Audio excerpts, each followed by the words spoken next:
अब तपाईहरुले गाडी जिरोमा हुनुहुन्छ भने तपाईहरुलाई अब जिरो लेभल हुनुहुन्छ, तपाईहरुले गाडी चलाउनु भएको छैन, चलाउन चाहनुहुन्छ, कसरी स्टार्ट गर्ने गाडीलाई, कसरी अगाडि बढाउने, कुन गियरमा अगाडि बढाउने भन्ने कुराहरु चाहिँ म तपाईलाई सर्टकटमा भन्छु है गाइजहरु। ल फर्स्टमा सिटमा बसिसकेपछि आफ्नो सिटलाई यसरी अगाडि पछाडी गरेर मिलाउनु पर्यो। यहाँ तल एउटा डन्डी हुन्छ, अगाडि पछाडी गर्नु पर्यो। यो आफ्नो क्लच ब्रेक एक्सिलरेटरमा कम्फर्टेबल बनाउनु पर्यो। त्यसपछि सेकेन्ड कुरा यो सिट बेल्ट लाउनु पर्यो। हेर्नुस् यसलाई यसरी यहाँनिर यस्तो हुन्छ है, यसरी यसरी ल्याएर यसरी लगाउने, यसरी तल लगाएर यसलाई हल्का तान्ने, यसरी तान्नु पर्यो। यो तानेर ठ्याक्क अडाउनु पर्यो। ठ्याक्क यदि भएपछि भयो। अनि सेकेन्डमा यो लुकिङ ग्लास हुन्छ साथीहरु, यहाँ दुईपट्टि राइट र लेफ्टमा लुकिङ ग्लास हुन्छ। यसले चाहिँ पछाडिको पाङ्ग्रा देखिनु पर्यो है साथीहरु। जस्तो पछाडिको भाग र पाङ्ग्रा लेफ्टको नि राइटको नि ट्याक्क देखिनु पर्यो। यसले चाहिँ पछाडि अगाडि गर्दाखेरि तपाईहरुलाई गाडी पछाडि जाँदाखेरि पछाडि गाडी आइरहेछ कि कतै साइडमा ठोकिन लाग्छ केही छ कि भनेर हेर्नको लागि सहज मिल्छ है। त्यसपछि मेन कुरा भनेको अब तपाई जानु पर्यो यहाँ हेर्नुस् यो तल यसलाई भन्छ ABC एक्सिलरेटर ब्रेक क्लच। अब यो पनि खुट्टाले कुन खुट्टाले थिच्ने भन्ने कुरा हुन्छ साथीहरु। एक्सिलरेटर र ए र बी लाई चाहिँ राइट खुट्टाले थिच्नु पर्यो है गाइजहरु, र सी भनेको एउटा लेफ्ट खुट्टाले मात्र थिचिन्छ है।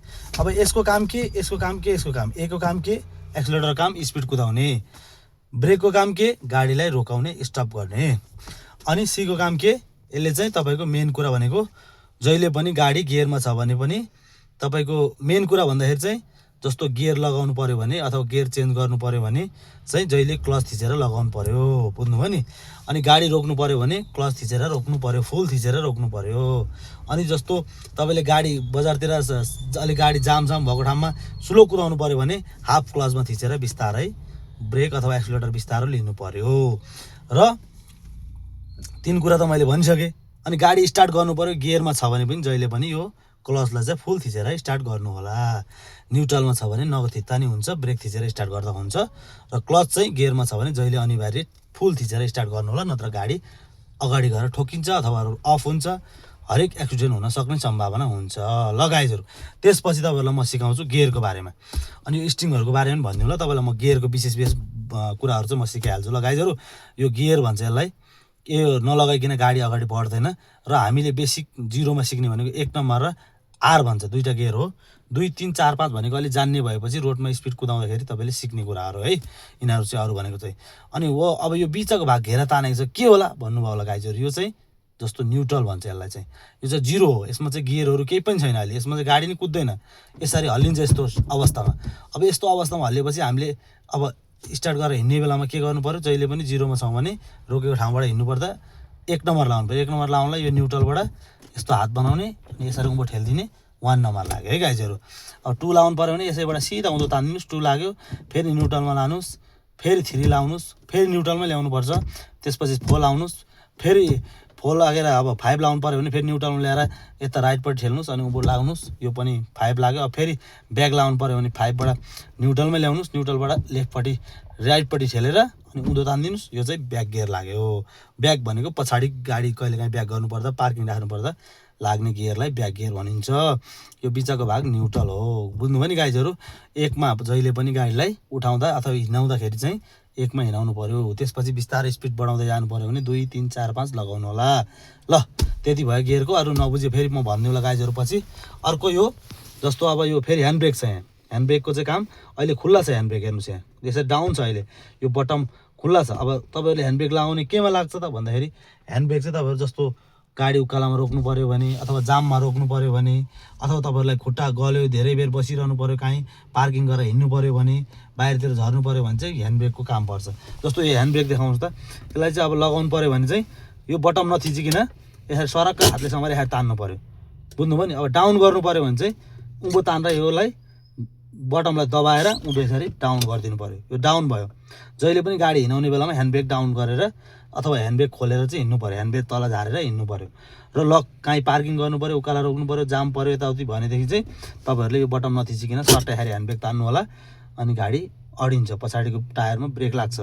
ह्यान्ड ब्रेक भनेको चाहिँ खुलाउनु पर्यो भने चाहिँ यो उँभो तान्नुस्, बटमलाई थिच्नुस्, डाउन गरिदिनुस्, खुलिहाल्यो गाइजहरु। अनि तपाईलाई सेकेन्ड कुरामा अरु कुराहरु पनि छ, यो बेसिक बताइदिइहाल्छु। यो भनेको वाइफायर भयो गाइजहरु। यसले चाहिँ तपाईहरु पानी परेको बेलामा चाहिँ पानी काट्नको लागि काम गरिन्छ। यसको 3 स्टेप हुन्छ, 1 2 3 स्टेप हुन्छ। एउटा स्टेप चाहिँ स्लो, अलिकति त्यहाँबाट मिडियम खालको, अलिक फास्ट, त्यहाँबाट फास्ट हुन्छ, 3 नम्बरसम्म हुन्छ यो। त्यसपछि यतापट्टि चाहिँ साइड लाइट हुन्छ राइट ह्यान्डमा।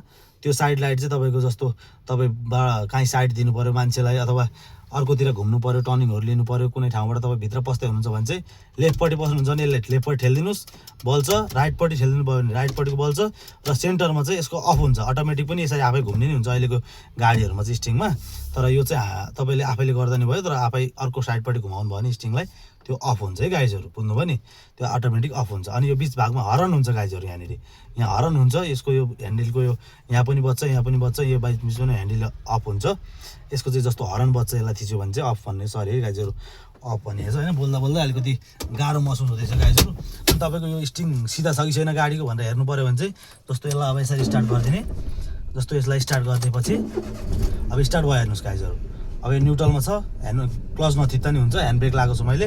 अब तपाईँले सबै एकपट्टि काटिदिनुहोस् यसरी, हेर्नुहोस् यो पुरै स्टिङ एकपट्टि काट्नुहोस्, र यो ठुलो साइडलाई, यो एसको ठुलो साइडलाई चाहिँ यसरी 1 2 गरिदिनु भयो भने चाहिँ एकपट्टि फुल काटेर 2 पटक, अथवा कुनैको हाफ पनि हुन्छ, कसैको 2 पनि हुन्छ होइन।